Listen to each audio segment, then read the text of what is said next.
अस्सलाम नाज़रीन, इस मुख्तसर वीडियो में बात करेंगे कि धोखे से, फ्रॉड से, स्कैम से, इन चीज़ों से अपने आप को कैसे बचाएं। तो इनसे बचाने के लिए दो ही चीज़ें हैं। मैंने कोटेशन लिखी थी कि हम हमेशा जो धोखा है वो या तो हम अपनी लालच की वजह से या अपनी जहालत की वजह से हमें धोखा मिलता है। तो याद रखिएगा कि ये दो ऐसी चीज़ें जो हमारी तरफ से गलतियाँ होती हैं और किसके बिहाफ पे लोग हमें धोखा देते हैं।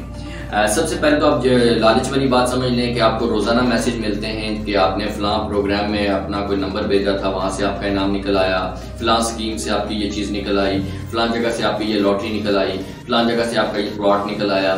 तो ये डेफिनेटली सारे स्कीम हैं, ये वैसे ही पता चल जाता है। लेकिन हम फिर भी लालच में चले जाते हैं कि पता नहीं, हो सकता है जो कोई कर्म हो गया हो, कोई मामला हो गया हो, कोई दवा लग गई हो हमें और कोई ऐसा मामला हो जाए, तो हम उसके इन्वेस्टिगेशन में या उनको फॉलो करना शुरू कर देते हैं।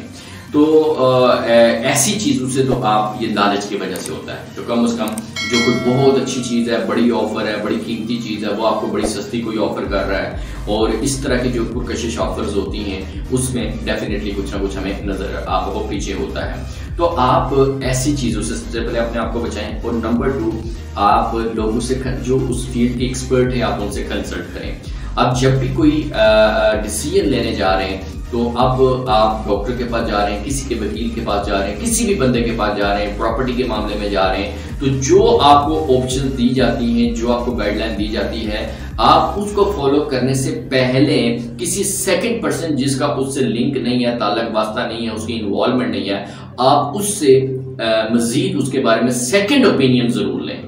तो कोई भी मामला करने से पहले जब आप सेकंड ओपिनियन लेंगे, अपनी रिपोर्ट जाके किसी और एक्सपर्ट को चेक करवाएंगे, वो एक्सपर्ट भी डेफिनेटली आप उसको फी पे करें। आप लाखों का नुकसान कर लेते हैं अपना 1000-2000 बचाने के लिए, तो आप 1000-1500-2000 किसी की फ़ी है तो वो पे करें। आप कोई कानूनी मामला है तो वकील को थोड़े से पैसे पे करके आप जाके अपनी ओपिनियन सेकंड लें उसके बारे में, तो वो एग्जैक्टली आपको बता देगा कि वो फेक है, रियल है, वो आपके साथ क्या है। तो लिहाजा ये दो तरीके हैं कि आपने ये करना है कि अपने लालच को खुद कंट्रोल करना है और कोई भी फैसला करने से पहले आपने उस फील्ड के एक्सपर्ट से सेकेंड ओपिनियन लेनी है, क्योंकि हमें हर चीज़ का वो जो है नहीं होता, नॉलेज नहीं होता। हमेशा आप देखेंगे कि आप सुनते हैं कि सादा लोगों को बेवकूफ़ बना लिया गया, उनको लूट लिया गया।